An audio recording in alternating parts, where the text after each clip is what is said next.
I'm gonna go to AOC. She sounds like you're in a pub or a sports bar and there's an obnoxious drunk that won't shut up that keeps talking.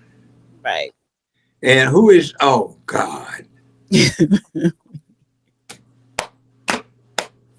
All right, let me play this. Let me play this because I hope the DOJ investigate her and other politicians like her. That up to DOJ. What I find disturbing is that any member of Congress wants to educate people how to evade law enforcement. You can claim you're educating those constitutional rights. Okay, you can keep that claim.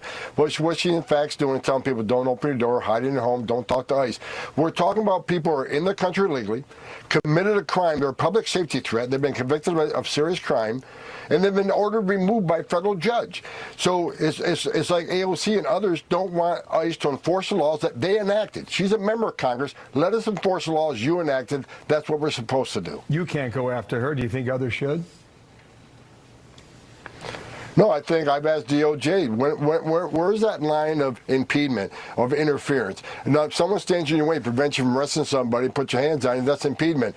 But what line is telling people to hide from ICE, not open the door? Where do you cross that line on impediment? So I've simply asked the Department of Justice, give us that line. You have talked to them about this. That's what you're saying?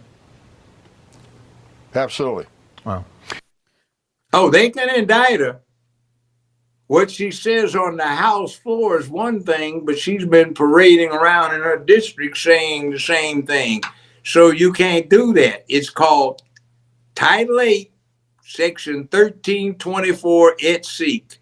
It says that it is a crime to aid, abet, give comfort, advice, to invite in illegally, to house, to feed, to attempt to assist or give aid in evading apprehension and prosecution.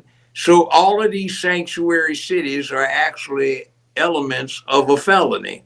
And since they are agreeing, they are compounded and become conspiracies. They're all stipulated as being crimes under Title 8, Section 1324, etc. Well, they can go to jail. It carries a sentence of minimum time of 5 years in the federal penitentiary. So this is the thing. It says Border Czar Tom Homan suggested that Representative AOC be investigated by the Department of Justice for impending immigration enforcement law. So AOC hosted a live webinar on Wednesday advising migrants in her congressional district about their rights if they come into contact with immigration and customs enforcement ICE agents looking to deport them. Quote, impediment is impediment, in my opinion, Homan said. Oh, we just read that. Let me go down. Why it matters. Trump made strict immigration measures a core component of his return to the White House, along with carrying out mass deportations. He vowed to prosecute anyone who impedes their immigration enforcement operations. That's called interference. You can be busted for that even if you are a congressman or a congresswoman, and that means House or Senate. So what she did, let me read this. What she did was, it's called Know Your Rights with ICE. A virtual event was streamed live on AOC's Facebook page, providing migrant viewers information on handling ICE search requests if officers arrive at their homes or workplace. It was a 54-minute live stream. It was designed to inform migrants living in her district, which is the 14th district, and encompasses areas of Queens and the Bronx. What is this with this microphone? You coming through all right? No, I'm hearing some. It's on my end. I got to get a new microphone. The quote, she says, "Believe it or not, in America, everyone has rights." Okay, now let me break down what the rights are. You're innocent until proven guilty beyond a reasonable doubt and to a moral certainty. If articles of impeachment are returned against you, you are innocent of those articles of impeachment until you are convicted thereof by the appropriate authority. There are three grounds for impeaching and removing the president and vice president, let alone somebody who's a member of the House. One of them is bribery or extortion. The other one is treason, which is the only crime defined in the Constitution. And the third category is misdemeanors and felonies in office. So if you commit a misdemeanor and a felony in office, which is aiding and abetting, conspiring to give aid, comfort, to secrete, hide, or give an opportunity to evade apprehension to a fugitive, or to specifically an illegal migrant, then you are guilty of a crime and you would be I was sent going to ask you that. Yeah. guidelines. So that's a crime committed in office. So she's subject to being impeached, and she's running off at the mouth committing the crime. Do these idiots go out and advise themselves of the law? Now,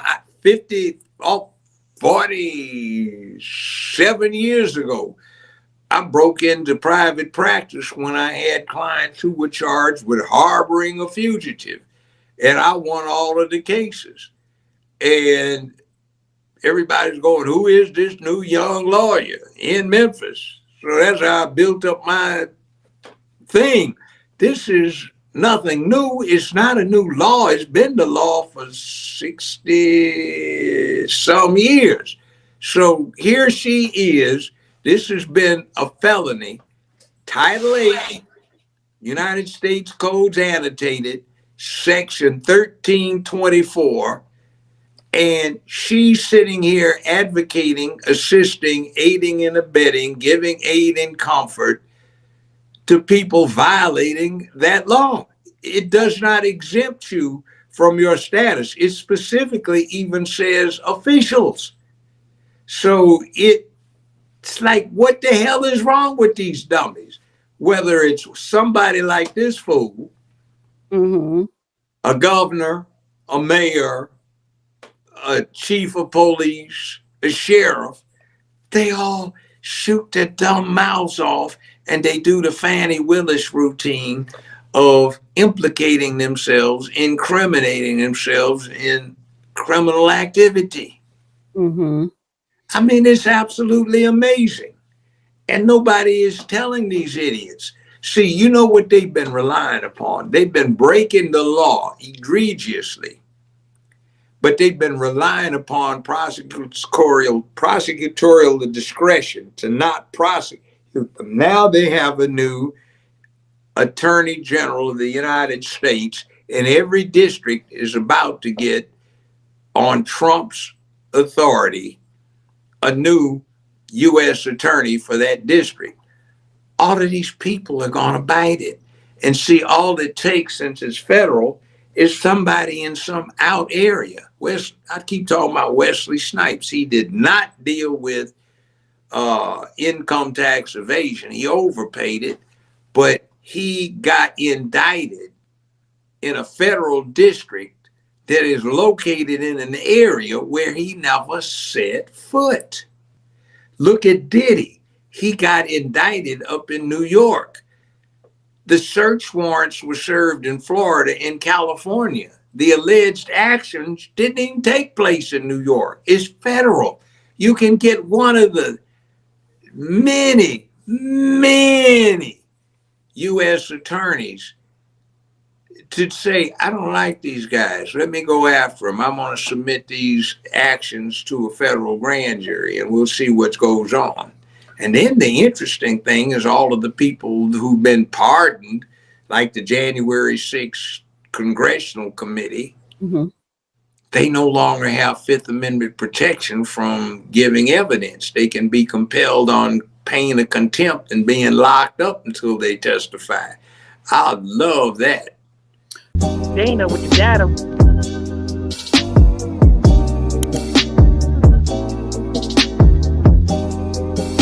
Dana with the data.